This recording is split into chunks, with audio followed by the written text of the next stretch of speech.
we are going to fly through a lot of content today because this is about like an hour's worth in 20 minutes. So wait, this is counting down to 20. Is that how much we have? We have more. We have an hour. Okay, because this is counting 20, so I was like, okay, we're going to just get this moving quickly. Thank you. I got more minutes. Yay. Okay. We can breathe. Okay, so, and there it is. Watch, it'll go like 5 slides now. Okay, so you're in the right place if you planned on being in this room, first of all. We're going to talk about uncovering hidden gaps in customer acquisition. So email, yes, there's a lot to cover in email that we probably couldn't cover in an hour, or definitely not in 20 minutes. So we're going to talk about customer acquisition through email, but there are some hidden gaps in that. And a lot of people think customer acquisition starts really high up top of funnel. It does not have to. So we'll talk about that. Maybe you feel really overwhelmed by the idea of building out complex email marketing plans. Or if you have been tasked with using email to grow your company's revenue, but you don't know how. Does anybody fall in that last category? You are in charge of email, somehow you ended up in this position and you have no idea why? Yeah. Okay, lots of us. Cool. Me too, by the way. Most people working in email don't know how we ended up here. So, fun fact.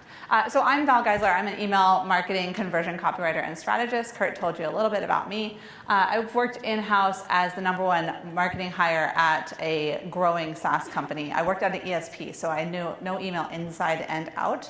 I've been in an in-house position, and now I am in a consultant freelancer position. So I feel like I can relate to you no matter where you work, who you work for. I am ridiculously obsessed with email marketing, specifically onboarding and customer retention. Those are things that we can talk about all day, and I'm happy to do that after this.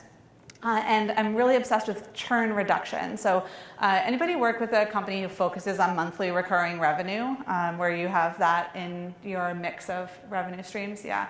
So you are my people. We can talk about churn reduction all afternoon. I'll be here. So today, right now, when the clicker works, oh, there it went, see? Okay, so we already kind of talked about this. We're going to talk about how to win back your canceled customers, how to use email to grow your MRR, and I'm going to switch this, and how 3 underutilized retention strategies can map to email. So retention doesn't have to just mean on the customer support side, it maps to email, and I'll show you how. Oh, buttons are in a different spot now. Okay. This, I can leave this up actually for the rest of our time together. There's no one right answer when it comes to email marketing. Mark said he had like his one slide that he always has used for 10 years. This will be mine for the next 10 years plus. Testing is absolutely everything in email. And so I say, why not try it? Even if you think, like, how am I going to get buy-in on any of this with my boss when I go back? Well, they spent time and money for you to be here, so you might as well test something that you learn, right? So write down 1 or 2 things that you want to take away and test today. It is 5 times cheaper to keep an existing customer than to go get a new one. So this comes from research from TARP Worldwide. They found that keeping a new customer is so much easier than going and getting a new one that it's incredible to put a little bit of focus onto your customer retention efforts. And we'll talk about some of the ways that you can do that. There are, however, a few different types of customers to think about before you start thinking like, I'm going to keep all the customers. You don't necessarily want to keep all of your customers all the time. There are vampire customers out there, and I love doing this week because of Halloween, so it feels very timely. But there are absolutely vampire customers. These are the customers who suck the life out of your company. You hear about them from your customer support team. You have seen them tweeting about your brand. They are horrible, blood-sucking customers that you do not want to keep. So you can ignore your vampire customers. Not all real customers are ideal customers. So you can cross those off of your list of customers to keep around. The next kind of customer is your ghost customers. So ghost customers are people who interacted with your brand in some way. Maybe they signed up for your email list. Maybe they started a purchase. If you work in e-commerce, for example, they started a purchase in some way. They gave you their contact information, but they haven't done anything with your brand yet. These are your ghost customers. And my friend Jimmy tells this story about joining TaskRabbit. So TaskRabbit.com. Anybody know TaskRabbit? You get stuff done for you because you're a really busy person. Well, Jimmy signed up, and then he was so busy he forgot that he signed up for TaskRabbit. So he became a ghost customer for them. He had put in his information, he put in his name and email address and started the process, but then got distracted and never came back to finish the process. TaskRabbit never emailed him after that. They didn't remind him that he was in the middle of a process. They didn't reach out to him and continue the conversation even though he stopped. And that's our job as email marketers, is to continue to talk to people through email even if they have stopped, right? So until they tell us to stop talking to them, they're gonna keep talking to us. Kind of like if any of you have small children, this is what they do. Just put yourself in those shoes, where you keep talking until they tell you to stop. That was TaskRabbit's big miss with Jimmy. He was a ghost customer for them. I'm gonna share some examples of ghost customer emails that I have received and been a part of to give you an idea, because I think seeing examples really helps everything land.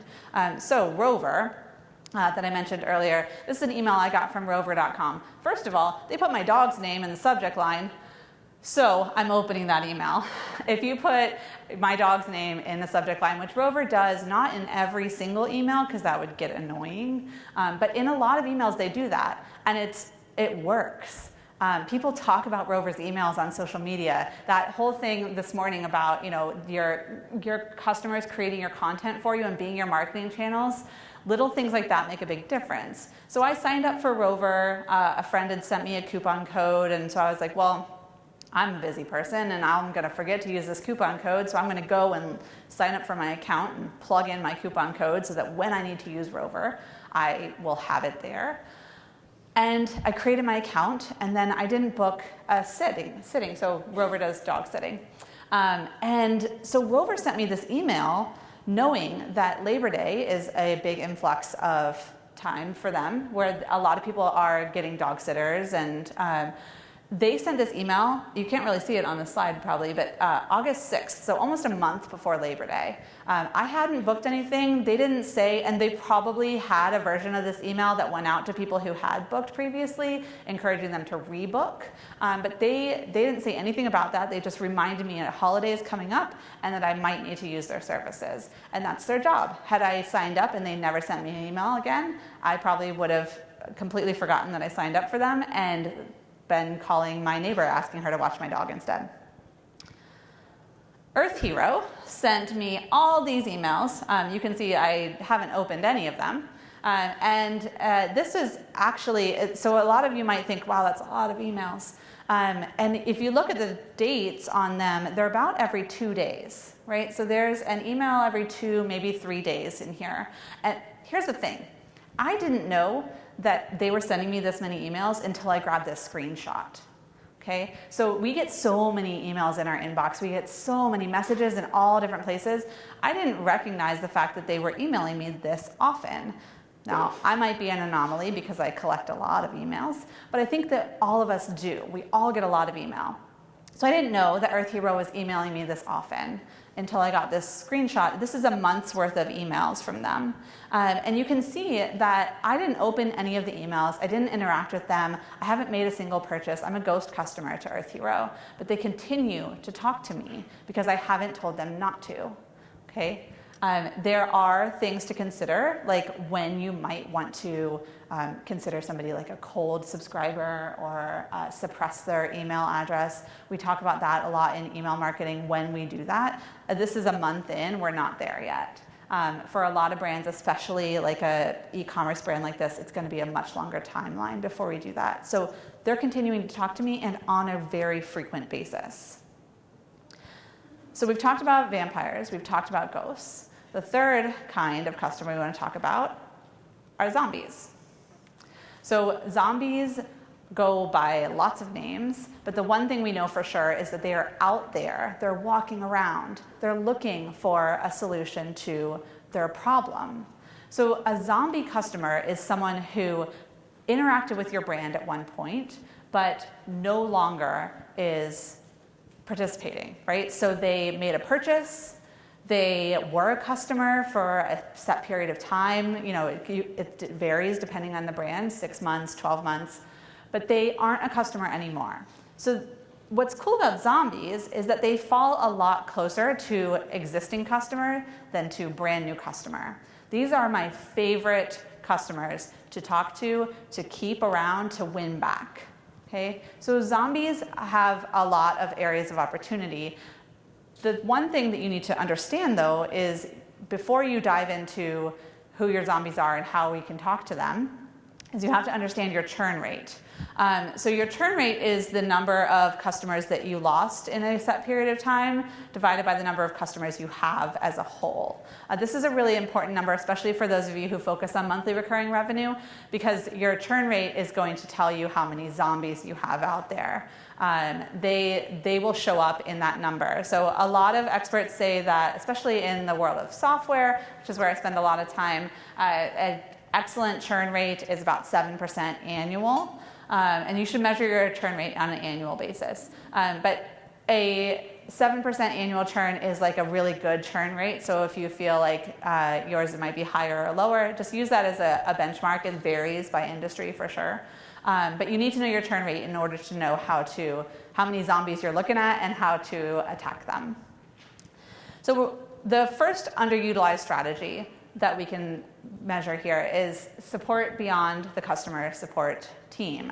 So it should not be up to your customer success, customer support team to manage all of the relationship with your customers. A lot of times what happens with customer support is that they send an email, so they'll get a ticket in, they'll get a question, or this might happen in your chat or on social media. A question will come up, a problem will be presented, and then support and success's job is to solve it. And you might be looking at me thinking, like, why are we talking about customer support? That's not anything to do with email. But it does, because they're communicating with your potential zombie customers. So they're the first line of defense, right? They solve the problem. But think about what would happen if they came back to those customers a week later and said, hey, we solved your problem last week. Is there anything else we can do for you? Or if they came back a month later and said, hey, you mentioned that you wanted this feature, this product, this thing done, and we did that thing. We made it. We launched it. It's yours now. You can have it. So if there's custom messaging to those zombie customers, or to those customers who have reached out asking for something specific, then we can connect with them on a different way than we would if we sent out like a main blast. Let me show you what I'm talking about. This is an email from ESP called ConvertKit. So ConvertKit had a new feature launch, which is really great. Like, launching new features, awesome. It's something software companies should be doing on a regular basis. The thing is I pulled out the very top section for you. They talk about the feature like they're talking to everyone. This is an email that went to their entire email list. They don't have custom messaging in here. So if, as an email marketer, I were sending this email on ConvertKit's behalf, and I knew who my zombie customers were who had requested this, they say, we're launch Form Builder 2.0. Well, do I care about the Form Builder? Oh, was the Form Builder bad? I don't know. I didn't think it was that bad. Oh, okay, well, you made a new one. That's interesting. But what if I had actually requested a new Form Builder? And what if I had told them, hey, I'm not a customer anymore because I don't like the Form Builder and I have to go buy another piece of software to add on to this one to build the proper forms. If they had sent me an email, if I had made that request or told them that, cancel my account, and they sent an email out that was specific to that need and said, hey, we launched that form builder that you asked for, and I'd love to show you around. It makes such a big difference. And so this is where, yes, support needs to do their job in following up after they've helped someone with their tickets, But it's also your job as an email marketer to go back and say, hey, we need to create custom messaging for those various groups of customers. So if success and support can do their job to tag customers appropriately in whatever system they're using, and then you as a marketer can go in and grab that group of people and send them custom messaging, that's what's going to make all the difference for zombies. They are really immune to traditional marketing methods and traditional messaging, and they certainly don't want to feel like they are one of a group. They want to feel like individuals and that they matter. Here's a little trick, is that email is all about making customers feel seen and heard. That's all human beings want. That's all any of us sitting in this room want in our lives, is to feel seen and heard by another person. And if you can do that as a brand, you make a huge difference. This is an example from one of my clients. We were actually looking at switching ESPs for them. And in the middle of that conversation, they got an email from Zach here at Customer I/O. He said, it's hard to read, he said, when we previously spoke, I believe there was an overall interest in Customer I/O, but the accessibility of a visual workflow builder was a blocker. Feedback heard, not just from you all, but a lot of people we've been excited to work with, where this has been a desire. The update is we just launched it. If you'd like to set up time to do a product overview, then you can schedule that here. And he gave a link to schedule an overview. And then he's included, this is actually a GIF in the actual email, the preview of the workflow builder in action. So there are lots of ways that you can do this at various scale and involving various team members. You can send this email without that link to book a call if you don't have, like, this is actually an account executive reaching out. So if you don't have the account executives or sales teams on board, then one, you can get them on board, or two, you can just leave that part out. But including the GIF is very helpful. You could include a video walkthrough where they can click on it and watch it in their own time. But this kind of custom messaging, so my client was looking at, they were looking at Customer I/O, but they said, yeah, they don't have that visual workflow builder. And then they were looking at an alternative, and we were about to move them onto the alternative when they got this email. I mean, really good timing in this case. But they got this email, and then they ended up moving to Customer I/O because of this email. I don't know how many other people ended up here, but I did hear from the team at Customer I/O that this feature was the most requested feature, and that this outreach campaign brought them a lot of new customers and people who had reached out to them previously asking for this. So this is an example of that personalized outreach that ConvertKit could have done, that Customer I/O did instead. Now, once you attract a zombie customer back, you have to understand that they don't want the exact same onboarding that everyone else has had or that they already went through, right? So they already came to your brand. They already understand a little bit. So you want to create something custom for them.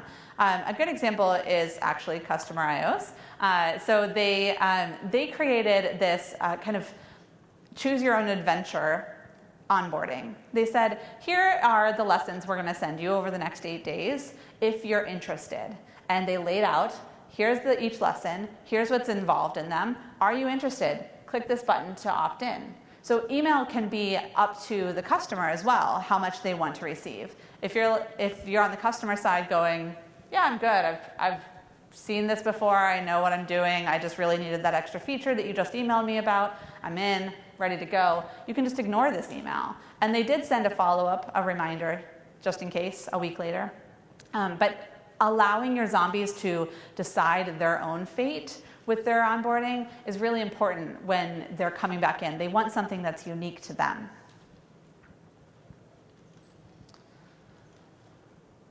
So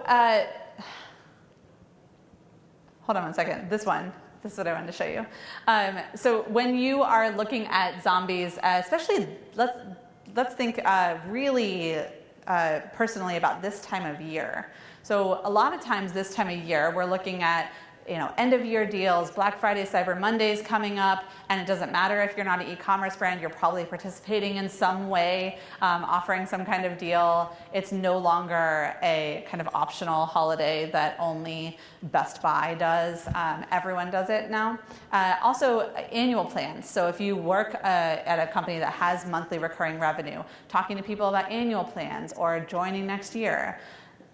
you want to send custom messaging to your zombies and make sure that they are not getting the generic, come join us for an annual plan and save across next year, or our Black Friday, Cyber Monday deals. They should all have separate messaging because they're already familiar with the brand, and also they're giving you a second chance. And so you don't want to blow it. You don't want to blow it by saying hey, I know you just came back, but do you want to come back for a year? You got to let them give you a chance first. That's like asking for marriage on the first date, or maybe second date. It's your job to send custom messaging. This is an example from Kickoff Labs where, and I'm actually a zombie customer of Kickoff Labs. I had an account with them for about 3 months, and I canceled it. I haven't used it in a long time. They sent me this email out of the blue.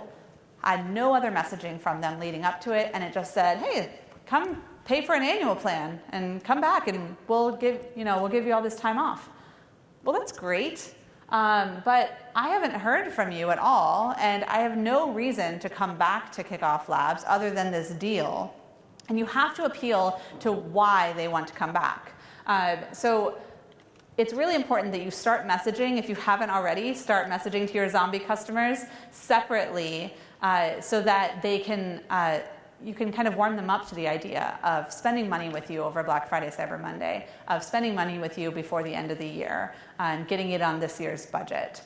Make sure that you're segmenting out those customers so that you can send them custom messaging leading up to the big ask of buy from us. You always want to make sure that the first thing they hear from you is not, please spend money with us. They should be hearing from you along the way, whether it's product updates, feature releases, general updates about the brand, value adds. We'll talk about all of those and ways you can do it. So this is another example for you. Streak, I am a zombie customer of theirs. They showed up in my inbox after 6 months. I actually almost deleted this email, and then I thought, no, I'm going to get a picture of that for this talk, because I completely forgot about them. And here they are coming in talking about their features. Look at us, we're so great. I don't care. I don't even remember that I used Streak a year ago. Re-engage with me. Make me feel like you understand who I am, not that you just want to sell something to me. That email, that's all one big email on the left-hand side there, which scares a lot of people, but it's very effective. I'm not saying don't do long-form content. I love long-form content. It's very effective for your existing customers. This is another brand that I am a zombie customer of, and they sent this big long email that I did not care a bit about. I hadn't heard from them in months, and then they send me all of these, look at this big bullet point list of all their new features that they launched. A major update to how floating bars look. I don't even know what a floating bar is anymore. I have no relevance to this email, and I'm certainly not going to scroll that whole thing on my cell phone. So, this is another example of creating the relevance before you make the big ask of, look at all of our new features, please come back, spend money with us. That's what I feel like where email gets a bad rap, is that we're constantly asking people to spend money with us, but we're not spending any time building a relationship. In case you haven't already heard, it's cheaper to sell to an existing customer than a new customer. This is just that same statistic in a graph format for those of you that are more visual in that way. But it's what I want to really nail home to you is that your zombie customers are closer to new customer, or closer to existing customer than they are to new customer. You don't want to think about them as people who don't exist to you anymore. They absolutely should exist, and they should exist with their own messaging at all times. So right after someone is canceled is a really great point to get in touch with them. This is an email that I wrote for a client about the newly canceled account. So they canceled their account, and it's saying hey, yeah, we canceled your account for you. That's all good. Just remember that you hold the magic key to unlock the power of your links, and here it is. This is a very simple email, but it reminds them this is actually sent I think 3 or 4 days after the account was canceled. So when someone's canceling an account, you want to make it as easy for them as possible, but then don't forget about them. Go back to them a couple of days later and say like, hey, just so you know, we absolutely did cancel your account, not showing up to say anything about that, but you can reactivate it. You can come back anytime you want. Sometimes it's within those early days that you can catch a customer who still hasn't found a new solution, who did something hasty in the moment because they were frustrated or confused, and now you get a chance to bring them back, but you can't bring them back if you don't go talk to them. Another example, Descript sent out this, we've confirmed that we canceled your Descript subscription. I got this email a week after I canceled my subscription. Yeah, we've definitely canceled that. Great. So then they say, I was just wondering, is it the service or the price? Like, I want to hear from you. They're asking actual questions of me, long form, not asking me to go click on some buttons and fill out a survey, asking me to hit reply and talk to them. So this is where from the email marketers in the room, I always get the question about GDPR on this email, because he's actually saying, so this is a canceled account, and then he's saying, hey, would you come back for a $99 a year plan? So it's a sales email at that point, which you can't do for GDPR customers. But he could take that line out, and it would be totally safe to get long form feedback, to hear from your customers, to start a conversation. When you start a conversation, if somebody replies to this email, they're still kind of interested in you. They still want to share their feedback. They want to, again, feel seen and heard, and that's your opportunity as a company to come in and say, yep, totally hear you. Do you mind if I put you on, you needed this feature, we don't have it. Can I put you on our list to reach out to? I know that the team's working on that. We're going to build it. We're going to create that thing for you. Can I reach out to you when it's done? And it's amazing how many people say yes to that, and how many people then turn around and come back when you do reach out to them. So it's all about follow through too. The subject line on this email is it help you're looking for? And then our little hello GIF. You can use humor in your emails if it's appropriate for your brand. This is from Teachable. Humor is very appropriate for their brand, and it's done in a really relatable way. I mean, this is a person to a person. Hey, we noticed that your account was downgraded. They can cancel. We notice you haven't purchased in a while. We notice you haven't opened our emails in a while.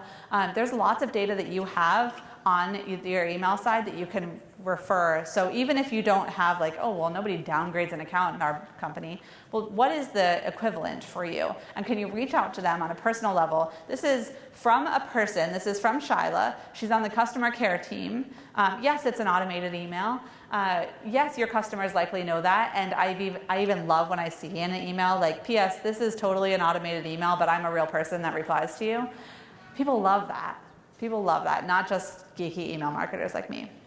But having it be from an actual person is really valuable here, because when they hit reply to this email, it goes into the ticketing system for customer support to reply to, and Shyla might just be the person that responds. So building relationships with other people within your company really pays off, and I love seeing outreach emails after cancellations coming from CEO level, or customer support, those very people that they're going to be interacting with on a regular basis anyways.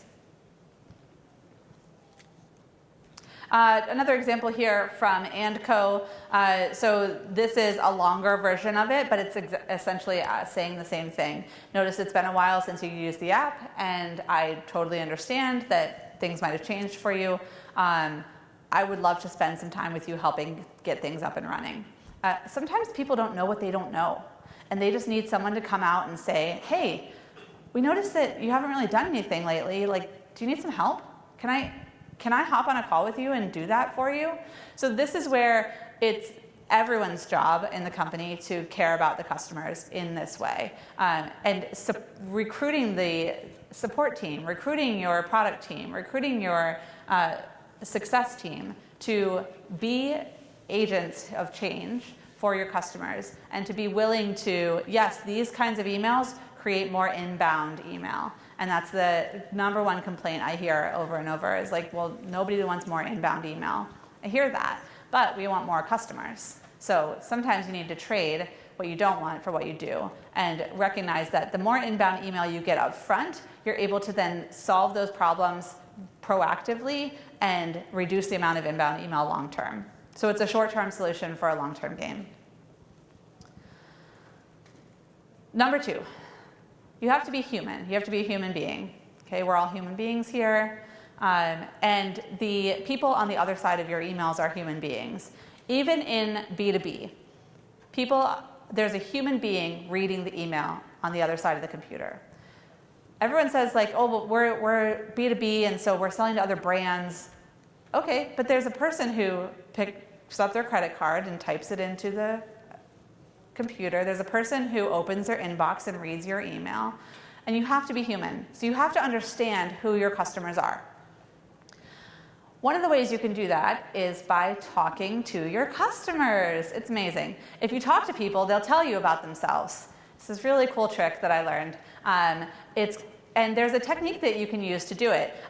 A lot of people say, I talk to my customers all the time. They send in tickets. They tell us about the product. We do lots of customer interviews. We just did one last week, and they walked us through the product, and they told us what they don't like, and they said that the button should be green and not red, and that's great. That's great for your product team and your engineering team. But are you talking to the customers about them? So the framework that I would encourage you to use, and that is very effective to learn more about your actual customers and what they need, is called Jobs to be Done. So Jobs to be Done is a very simple framework where we're talking about what is the job that our customers need to be done by our brand. So we're getting on actual calls. So I like to do them on Skype or Zoom or something where I can see them face to face, so that it humanizes it. I'm a real person talking to a real person, and I want to get to know you. So what is the job that you have that you need done by this company? These interviews can be done with subscribers, so just subscribers to your list who have never bought anything from you. They can be done with your very best customers. My favorite people to do interviews with are people who bought from you at one point and are no longer customers. Zombies. They are the best customer interviews to do. So run a series of customer interviews and ask them about themselves. So ask them how they would describe what they do. Some of these questions definitely change depending on your brand and your customers, how you talk to them. But talk to them about who they are. This is kind of like the breaking the ice question. Who are you? Tell me about you. What are you working on right now? What's top of mind for you? What were you working on right before you got on this call? What is the biggest problem you're facing that keeps you awake at night? And of course, you want to steer this conversation towards in the direction of your product in some ways, but also just kind of be open, ask them. Dig in with them about who they are and what matters most to them. Then you can ask them about your product. Ask them what was happening in their world when that led them to your product. So either signing up or making their purchase or Googling you. What was happening that led them to you?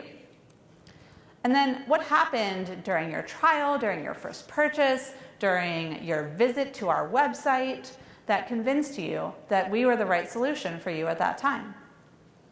And then what were you skeptical or anxious about? And if they didn't make a purchase, is that what ultimately prevented you from engaging with us?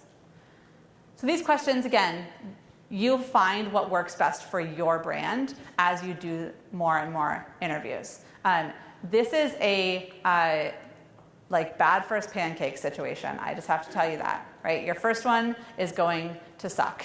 You're going to hate it. I highly recommend doing a practice interview with a colleague, with a friend, with me. I'll do one with you while we're here. So definitely practice this and know that your first one is going to feel really weird. But the more often you talk to your customers, the better you understand the questions you need to ask, And then on all of these questions, make sure you're digging in.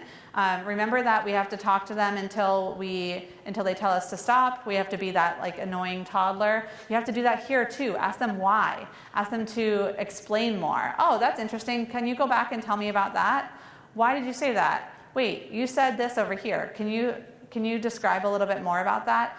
Those are the kinds of pieces that are really invaluable when you're talking to your customers.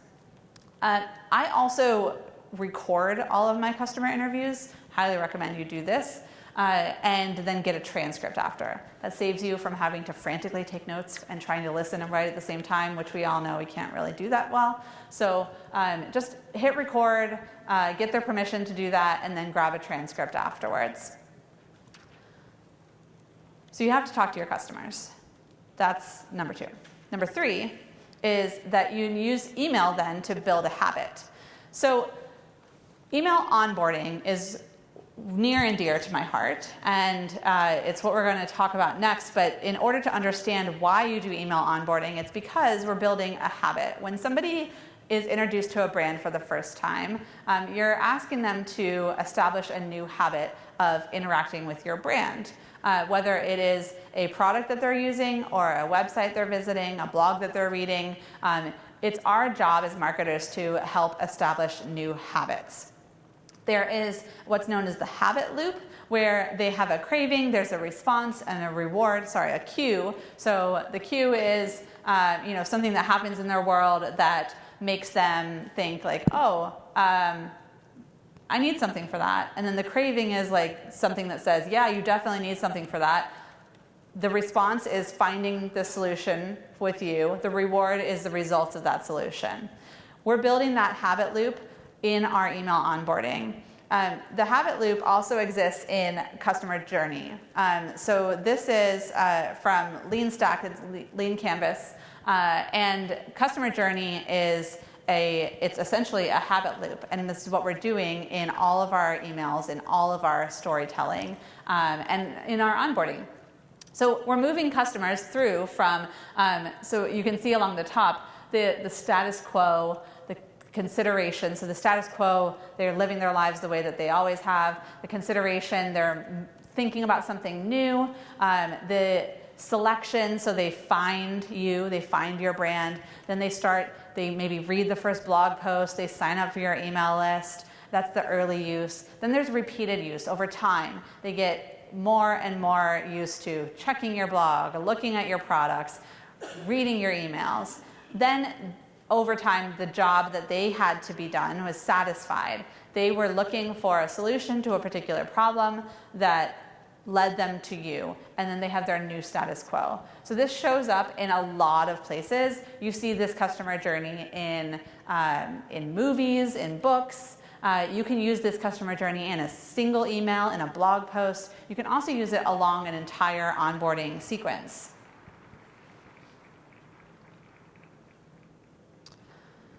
Oh, we already talked about this. So giving people different experiences based on their journey, that's what this particular piece is all about. We want to make sure that as we're creating onboarding, we're considering where people are coming from in their onboarding, that if they're a brand new customer, if they're a zombie customer, if they're a ghost customer, everyone should have their own experience through email, which is where the dinner party strategy comes in really handy. So as we've all been to a dinner party before, yes? Or hosted one, or had some kind of dinner party experience, watched one in a movie, perhaps. So a dinner party is made up of multiple parts. You don't greet your guests with the main course in your hands at the front door. You take their coats, you show them around, you offer them an appetizer or a drink. We're going to do the same thing with our email onboarding. I want you to take a look at these emails. So these are 4 different sets of emails. Actually, the second one is the same set twice. But these are 4 different pieces of software that all have either 14-day or 30-day trials. These are the emails that they sent me during that time period. So they sent, at most, 4 emails in 30 days when I'm trying to build a new habit of using their software for the first time. you want to do better than this. And the dinner party strategy can help you do that. So we plan a party by welcoming our guests, by giving them appetizers, by serving the main course. We have side dishes with our main course. We have dessert. We ask them to come back, hopefully, if we like them. You want to do the same with your email onboarding. This framework will give you, if you don't already have onboarding set up, no matter what your brand is, I guarantee you can have onboarding emails in place. And you can take these 6 emails, build something to start with, and then test it and see what works and go back and iterate on it over time. So the warm welcome. It's a very simple example, but this is from Drift. You can see the subject line says, just saying, hey, let me give you a little email tip. Welcome to whatever brand is the most overused welcome email subject line. So if you learn nothing else today, just go delete your welcome to and come up with something more creative. Okay? So just saying, hey, little warm welcome. And this is actually the founder of this software, Drift. You can see he's very casual in a baseball hat. This is they do conversational marketing, so this is kind of their jam, to be very conversational and casual. But it has very little to do with the product. We're not talking features. We're not throwing product ideas down the new customer's throat. We're just saying, hey, the idea is they were just inside of your product signing up. They just joined your email list. They just became a customer for the first time. They just interacted with your brand. You don't need to tell them all about your brand again. Don't waste the real estate. Give them a warm welcome and let them go. Then you can serve the appetizers. So the appetizers are a value add in the case of email. This is an example from, and this is actually relating back to a feature, but this is an example from Better Proposals where they know from their jobs interviews that setting up a template saves time. So what people want from Better Proposals, from a proposal software, is they don't want to write proposals from scratch every single time. So they hire Better Proposals. The job that they need done is saving time from creating new PDFs every day. So setting up a template is an easy solution. Better Proposals is talking about a feature in relationship to the job that needs to be done. So they're adding value, not just throwing features down their new customer's throat. So this is the second email. You want to add value. Then on the third email, you can serve the main course. You can talk about your product. You can talk about your brand. You can talk about everything that you do and all the awards you've won and who your team is and all those beautiful things. You can do that once you've established a little bit of trust. Once you've taken their proverbial coat and shown them around, served an appetizer or two. Along with the main course are the side dishes. So this comes after the side dish, or the main course is more value. So once you've talked about the product, stop talking about the product. Give them more value. Talk about them. Talk about the job that they have to be done. This is from CoSchedule. They understand how to create a marketing strategy that will skyrocket your results by 9,360%. It's pretty compelling to their audience, which is an audience of marketers. And yes, again, that is one big long email on the left-hand side. So it's all text. They're talking about what's inside of this big long guide that they created on their website. So they're driving traffic back to their website, but they're delivering it to their brand new customers saying like, hey, we know this is the ultimate goal you have. And I guarantee you that inside of this guide, in these various chapters, they talk about the features of CoSchedule. They show off their product, but they do it in a way that the customer feels like, oh, they really care about what matters to me.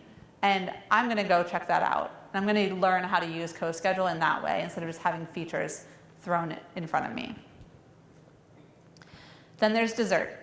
So dessert is where you're giving them something that kind of sweetens the deal, right? So this is an example from Dubsado. They're saying, hey, we have a referral program, and you can actually get free months from us.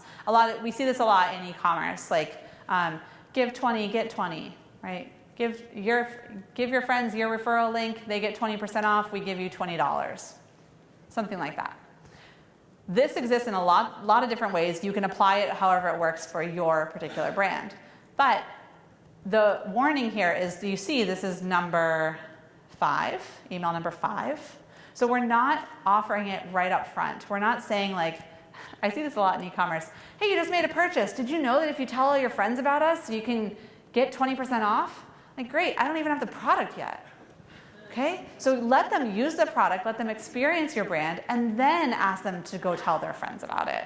You want to do that early on because it's typically the earlier in the relationship that you can get them to go tell their friends about it. They're hyped, they're excited, they're like, I just checked out this new brand, you got to go read their blog, it's amazing. But don't do it too early because you want them to experience your brand and get some value from you first. And then there's the return invite. So this is where you're asking them to make a second purchase in e-commerce. This is where you're asking them to come back to try your product again if you are in software. This is where you're asking them to read a new blog post that you just published. So there are lots of ways you can do a return invite, but this has very little to do with the product itself or any features that you offer, and everything to do with what matters most to them. You can see that with these 6 emails, there's lots of room for playing around with it. Everybody asks me about cadence. It's my favorite email answer, which is it depends.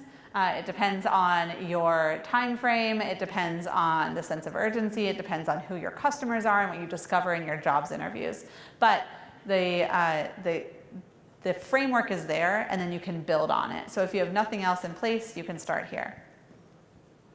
Quick question. Yeah. On email 4, I think it was, Mm-hmm. there was the requested demo. Is there a certain, cadence to that? Like, for that kind of outreach to interact with your brand, like, should you build up, like, is email 4 probably appropriate, give them an appetizer? Yeah. Push them a little bit? Yeah, so if you are more enterprise where they're requesting a demo instead of just kind of starting a self-service free start a trial, yeah, you can do the requested demo a little bit earlier on because you want to get them moving through the process, but you have to deliver them some kind of value first. So you have to give them something that matters to them. If they signed up to your email list, they were on your website where you probably also pitched them to request a demo. So you want to make sure that you're moving them through and giving them value so that they understand like, oh, you care more about me than just like, you want to get me on a call and pitch me this product. You care about my needs, you understand who I am and know the job that I have to be done. So I would give them value first, but then yeah, pitch that demo a little bit earlier in the sequence for sure. That's exactly where like it depends.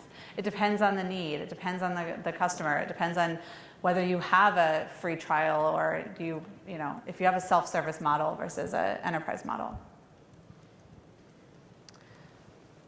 Okay, so whatever brought you here today into this room, maybe you wanted to get better at customer messaging.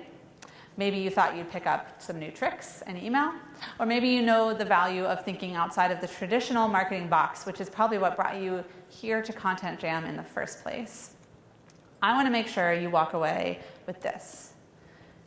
Keeping existing customers is easier and more effective than going out and finding new customers. Customer acquisition is a job that is in-house as much as it is external. It's your job as email marketers to create custom messaging for various segments of your audience and go out and bring them back into the product. Those zombies are out there waiting for you. You just have to go find them. Einstein said that everything in life should be as simple as possible, but not simpler. And I think he was talking about email. I made a copy of the dinner party strategy for you, and what since I know there's a lot of examples of emails in these slides, I'll tweet them out later today. Maybe over lunch, I'll put a tweet up with those slides in there for you. But for right now, you can get a copy of the dinner party strategy. It's at fixmychurn.com/TDPS for dinner party strategy.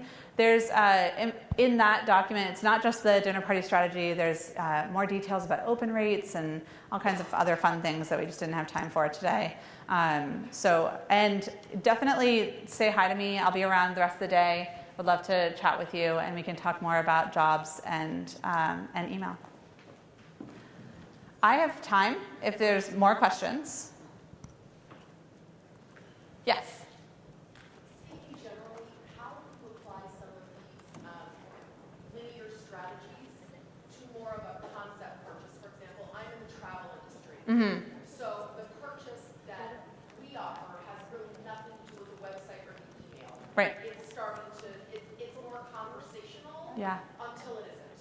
I'm just curious as to how you would modify some of these for more of an aspirational purchase. Yeah, aspirational purchases like travel or real estate or things like that. Yeah, that's where I think jobs becomes really important, because the jobs to be done interviews. So understanding the job that your customer has to be done, because it's not just going on a trip. It's not just buying a house. It's not just, traveling abroad, whatever. There's a deeper need. There's a deeper why behind it. And if you can find out what that is and then create messaging around it. Here's what I think happens too often is that, realtors messaging is all about, the best times to buy and sell. It's about the current cost of living. And travel is all about like the best deals right now. But if you can build a relationship, there are lots of options out there when it comes to buying a home or traveling. If you can build a relationship though, where I know that you understand my deeper need behind travel, and when I have a need for travel, I'm coming to you. It's kind of like, Mark's example this morning about the hotels, right? There's lots of options in the world of hotels, but if you build a relationship, I know when I stay at a Westin, for example, I know I'm going to have lots of options on workouts. That's really important to me. They understand that about their guests. So knowing the more you know about your customers and the more you can repeat that back to them. When we do jobs interviews and then use that content and turn it around into emails, those customers reply back to my clients and say, it's like you took the words right out of my mouth. And we're like, yeah, we did. Somebody's. We did. Listen, I know a lot about copywriting. I don't do a lot of copywriting. I do a lot of talking to customers, and then I go through lots of transcripts and lots of survey responses, and I take exact words that they say and use it as subject lines, use it as body copy, I use it as button copy. I do I do more copying and pasting than copywriting. Thank you. Yeah. Yeah.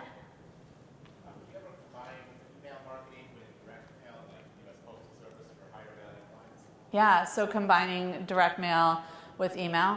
Yeah, I think it's very effective because you're catching people in two different places and two different points in their day. So, thinking about where you might be as you're getting mail in your mailbox versus getting an email, and understanding what matters most. I think what's most important when you're doing that is making sure that your customers understand they have ways in or out of one or the other, right? So knowing that if they're getting direct mail and they're like, I check my PO box once a week and it's just full of stuff and I don't want to get these, if they know that they have an email option, or vice versa, if they're getting inundated with emails and they want to just get a magazine or a flyer, to know that they have the option to do that. But I think that it's very effective to combine both, because we all are at different points in our days and our lives when we open a email or check our mail. So in the right industry, absolutely, it's very effective. Just make sure the messaging is different too, but always speaking to the job. So the job to be done is the most important message, but then you'll have different messaging in a direct mail piece than you would in an email. Okay, good. Okay, thank you everyone.